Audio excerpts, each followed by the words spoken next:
Kami dari kelompok 4. Perkenalkan, nama saya Meldrik Melano Masae dengan NIM 162025004, Fakultas Keguruan dan Ilmu Pendidikan, Prodi Pendidikan Ekonomi. Perkenalkan, nama saya Frenda Jiva Nafira dengan NIM 212025097, Fakultas Ekonomika dan Bisnis, Prodi Manajemen. Perkenalkan, nama saya Muhammad Raffi Nurdiansyah dengan NIM 31 2025 017 dari Fakultas Hukum, Prodi Ilmu Hukum. Perkenalkan, nama saya Margareta Kase dengan NIM 46 2025 023. Saya dari Fakultas Ilmu Kesehatan, Prodi Keperawatan. Perkenalkan, nama saya Sia Anastasia Audris dengan NIM 21 2025 074 dari Fakultas Ekonomika dan Bisnis dengan Prodi Manajemen. Di sini kami kelompok 4 mengangkat isu tentang jurnalis CNN yang diambil ID card-nya oleh pihak istana. Selamat menyaksikan videonya. Bye-bye. Halo pemirsa, saya Meldrik Melano Masae dari Fakultas Keguruan dan Ilmu Pendidikan, Prodi saya Pendidikan Ekonomi. Saya Frenda Jiva Nafira dari Prodi Manajemen. Saya Muhammad Raffi Nurdiansyah dari Fakultas Hukum.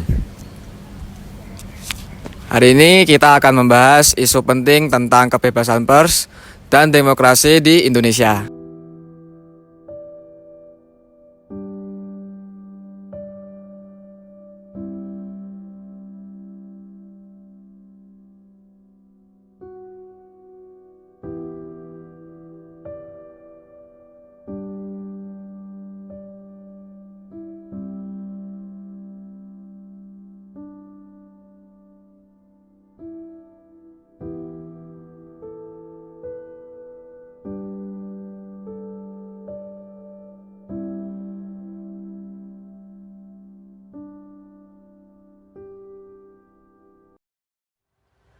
Kartu pers media Istana, jurnalis CNN Indonesia Diana Valencia dicabut oleh Biro Pers Media dan Informasi Setnek.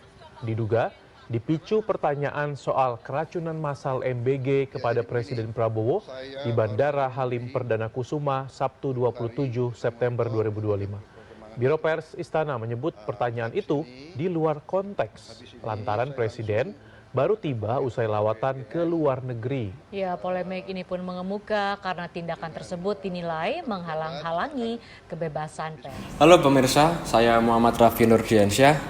Hari ini kita akan membahas isu penting tentang kebebasan pers dan demokrasi di Indonesia. Bersama saya telah hadir narasumber Maulana Sakti Wirabumi, seorang mahasiswa Fakultas Hukum. Terima kasih telah hadir bersama kami. Terima kasih sudah mengundang saya. Saya senang bisa berbagi pandangan dengan Anda.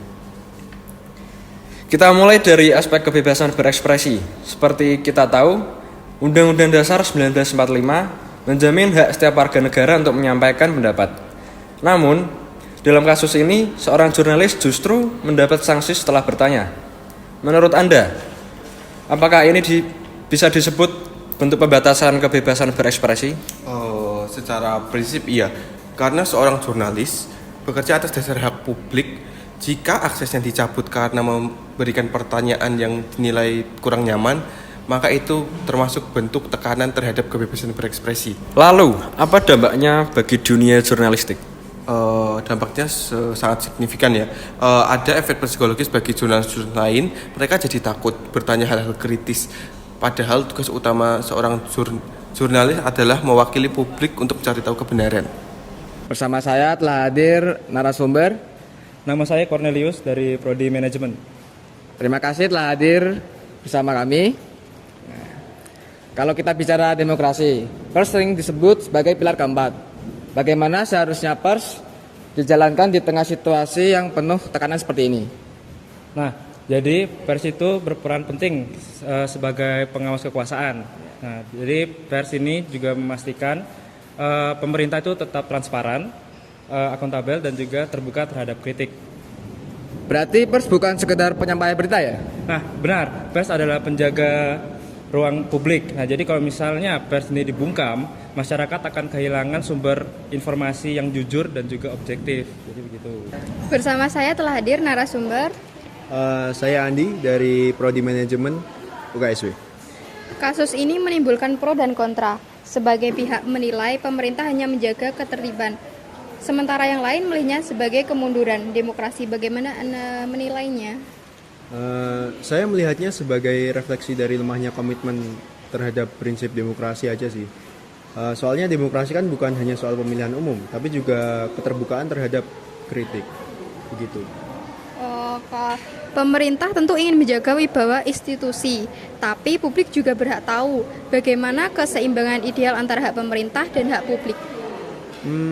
Kuncinya itu adalah komunikasi dua arah aja sih.